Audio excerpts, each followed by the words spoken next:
So my name is Aaliyah Likuluta. I'm representing India's Youth Voice as a National Youth Voice Ambassador, and I travelled from Hertfordshire. I don't really know much about co-ops, and a lot of young people, I feel like, don't know much about co-ops. So I took the conference as an opportunity to learn more, because I'm always so keen on learning more about businesses and just about the business world, sort of commercial awareness. And I was given the chance to come because I was a panel speaker. It was titled Giving Young People a Voice, Empowering the Youth.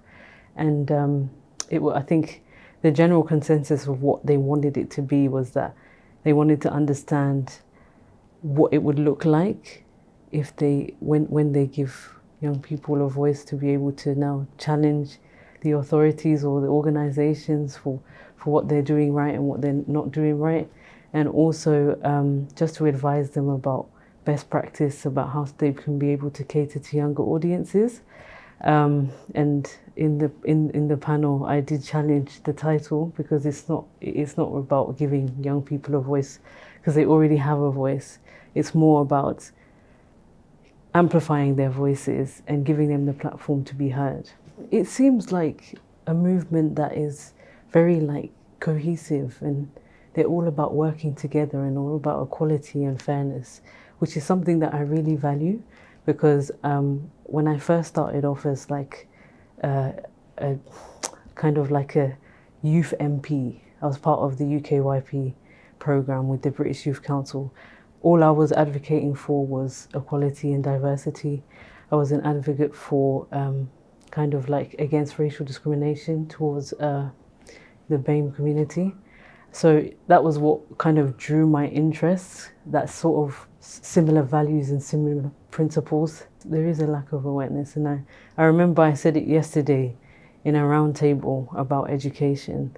I said, why don't young people know about this? And they said that, oh, you're finding it difficult to get into the schools, but that's not really an excuse, because there's power in word of mouth, there's power in networking. There's nothing stopping you from attending a teachers conference.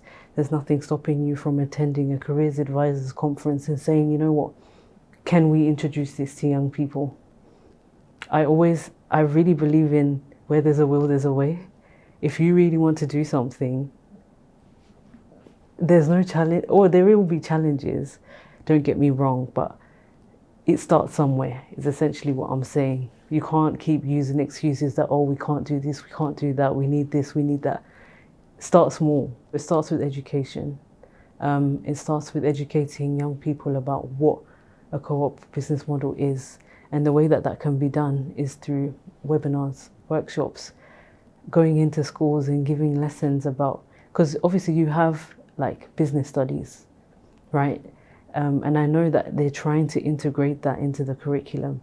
And I think that's where they need to start. They need to start by, approaching, maybe even if it's doing careers fairs first, to kind of get the interest, because there's power in numbers, which is what I always say.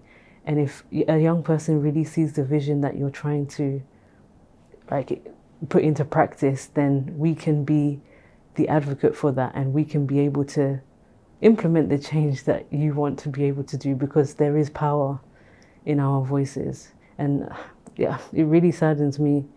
I'm sorry I'm going on a tangent, but I really want to stress that it really saddens me that a lot of young people don't recognize the power that they have within their voice.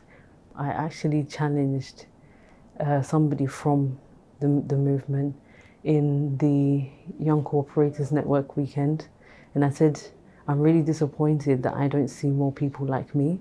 There was only 2 black people that attended that weekend, or everybody else was white. So I think it's all about talking to the communities, because we want the opportunities, but because of I don't know what the barrier is, I don't know what the challenge is. I don't know whether it's a stereotype that they have about certain communities or what it is, but I feel like it's as simple as just talking to us. I feel like talking to those black communities, because I know a black woman that wants to start her own co-op, but because there's no people like her. She doesn't know where to go. And that can actually be a hindrance to approaching those communities if you're majority white population. If we see people like us, we're more likely to be able to, because we go where we can relate to, basically. I can say that in confidence with the people that I've spoken to. So I think the infrastructural support that can be put in place is, again, it goes back to education. I think it's all about educating these communities on the business model, on the movement in itself, seeing if it's something that they're interested in. Because, you know, I feel like there is a lack of awareness within our community about what a co-op is. And I feel like, yeah, it's the same with young people, the same with our community, that there needs to be that awareness that needs to be there. So whether it's you as an organization that educates yourself or works in collaboration with the co-op and now approaches these communities and say, you know what, there's this business model, would you be interested in doing it? And then you host webinars or you host workshops and invite these people from these communities to be able to come and learn. I think that's where it starts. What would be really good is utilizing what they already know and building on that knowledge. I think that was what one woman was saying in one session, that they didn't even realize that we're operating as a co-op until they had a conversation. So it's all about knowledge sharing, it's all about having those conversations. If you have the knowledge, share that knowledge. My friend that came today, and she's also a Youth Voice Ambassador, and she was only here for the Youth Summit, but she said that she was actually interested in starting her own co-op when she learned more about what the business model is and what it entails. So it kind of just emphasizes the importance and the vitality of young people learning about the business model. And I think that's the aspect that I'm more interested in. It's more about raising awareness of the cooperative movement, because I feel like, as I said before, it's a model that a lot of young people need to know about. I used to have a business idea when I was in year 12.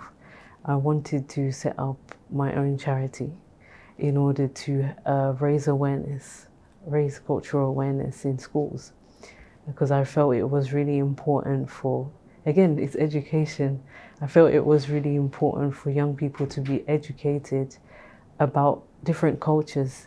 And I always say this motto that our differences do not separate us from each other. So I really wanted to set up that charity to be able to, you know, give the funding to schools, to be able to host, like during Black History Month, having the proper resources to be able to teach positive Black history, because, you know, this is another one of my passions. You know, in Black History Month, I've had conversation with my peers and it's always the same, you know, Rosa Parks, transatlantic slave trade that's being taught, and it's all a very negative light about Black people. But there's so much history, there's so much more to us that hasn't been taught. Yeah.